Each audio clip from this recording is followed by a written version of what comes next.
He's so gorgeous. I love him so much. He looks so peaceful, sleeping so soundly. He's probably the most gorgeous being that could have ever existed in this universe. The most perfect man in this world. I'm almost drooling just by looking at him. I wonder if he would think I'm too creepy. If he heard me saying something like this or doing something like this. I feel so guilty. I feel so guilty for just doing this. But I couldn't help myself. I need you so much, my love. Without you, I feel like I can't breathe. It's as if a dark mist surrounds me, like there's no light or hope in this world. I need you. I need you so much. Oh, he's waking up. What do I do? What do I do? I'm not ready for this.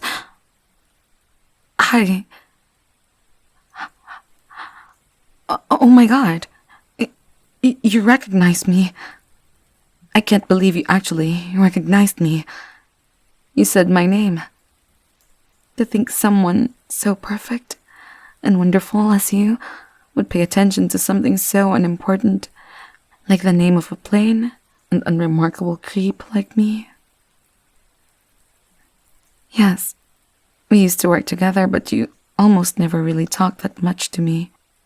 And my job was mostly just doing paperwork in a small office next to the bathroom. Nobody ever actually talked to me. Oh well, I just want to say thank you for at least having me in a small part of your memory, even though I don't know if I deserve such honor. Oh yes, I was just wondering why you're here and why you're tied up. Well, the truth is that I brought you here. So I'm sorry, please, don't hate me. Please, let me explain. Oh, you're not mad, just confused. Well, I'll start from the beginning. When you started working at the company, last year, well, I noticed you, and you kind of called my attention. I thought you were very handsome and, well, if I'm really blunt, I thought you were really, really attractive and hot, and I started to have a lot of unholy thoughts about you. But that's not all. There's a lot more. I tried to always look at you during my free time. Sometimes even take pictures with my phone while you weren't looking, and even climbed stairs behind you to look at your physique. And I know you must think I'm just a creepy and disgusting pervert, but that's all, I swear. I started to observe you more and more, and I realized that you weren't just beautiful on the outside, but also on the inside. Always willing to help everyone that needed it. Always patient and kind when you have to explain something to one of your coworkers. The first time I followed you home, I saw you helping a little kitten that was trapped in a tree. I started to think even more often about you. And not only those kind of thoughts, but also very wholesome ones. I started to think that you could be such a wonderful partner. I spent hours alone in my house thinking, fantasizing about the two of us going on dates, picnics at the park, dinner at candlelight, maybe even go to an aquarium, or just a long walk on the beach while holding hands. The warm feeling of your touch, the intimacy of feeling your fingers intertwined. Then you would look into my eyes with so much intensity that I would have to look away. And then you would gently put your hand in my chin and make me look back into your deep eyes, and after a few seconds, you would give me a passionate yet gentle kiss. And I will experience an ecstasy like I've never known before.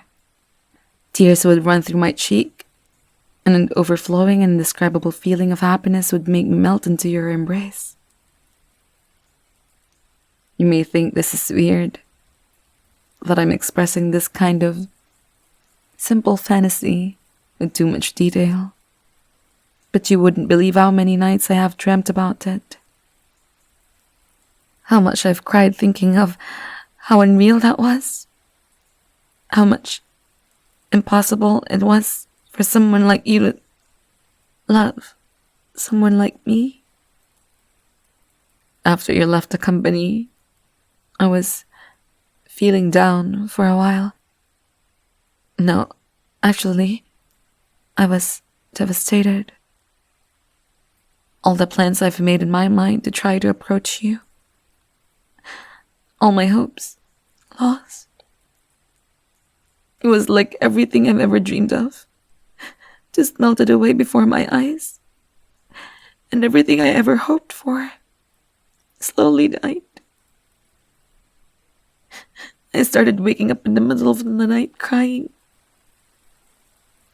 I know this might sound pathetic, but for more than a week, I just woke up every single day at 4 in the morning, curled up in a pathetic, empty and cold bed, and I just cried and cried until the morning. Thank you. You must be an angel. I have you tied up in a dark room and you are trying to comfort me. You're an angel. You're an angel, just like an angel.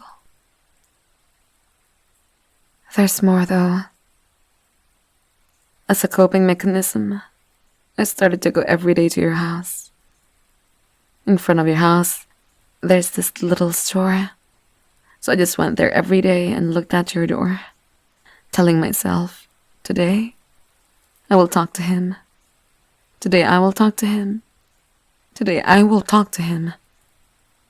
And you know, that actually helped me. Sometimes. No, almost all the time. What keeps us alive is not what we have, but what we hope for. And having that little thread of hope allowed me to keep on living.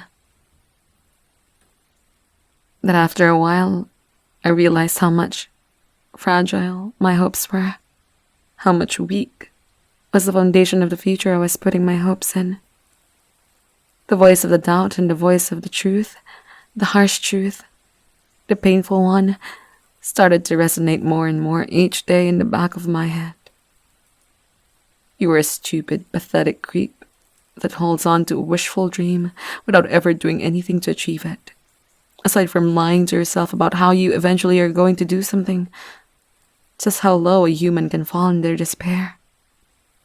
Just how many lies I have to embrace, how many dreams are enough to draw this feeling of emptiness.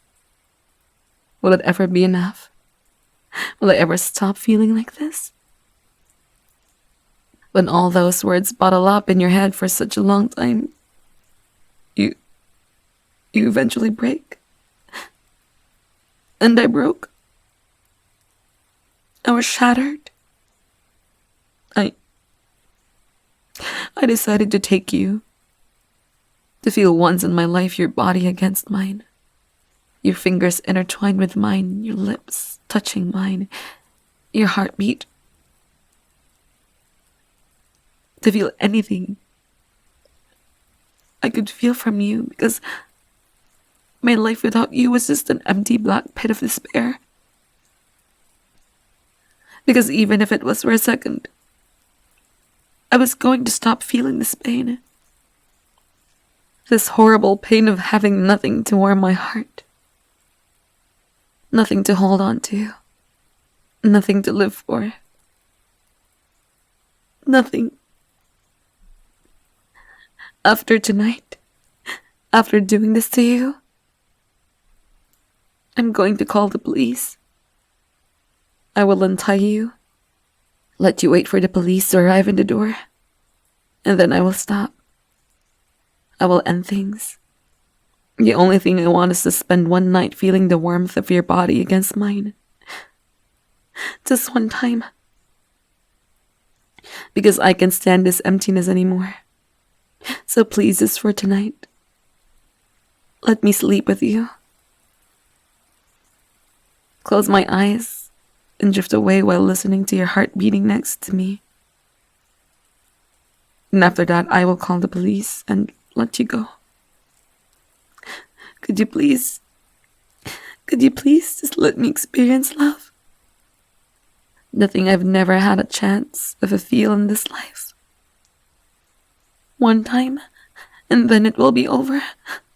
I promise, tomorrow you will leave this place.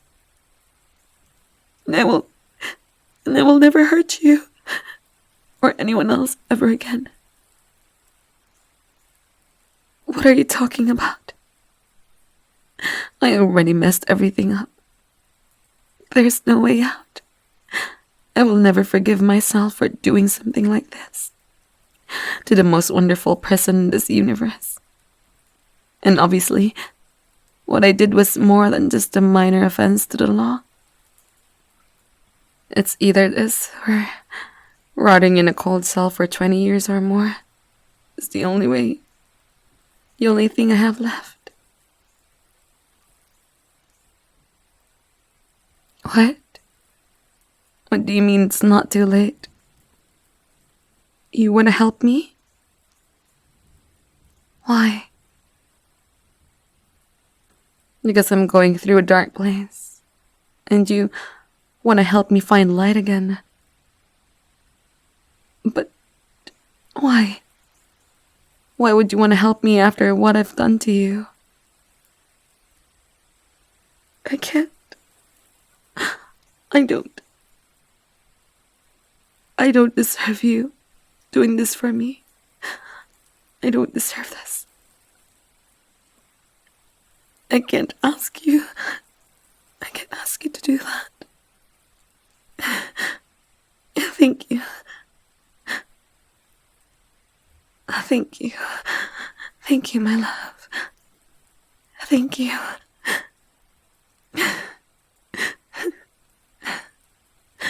Thank you. Thank you.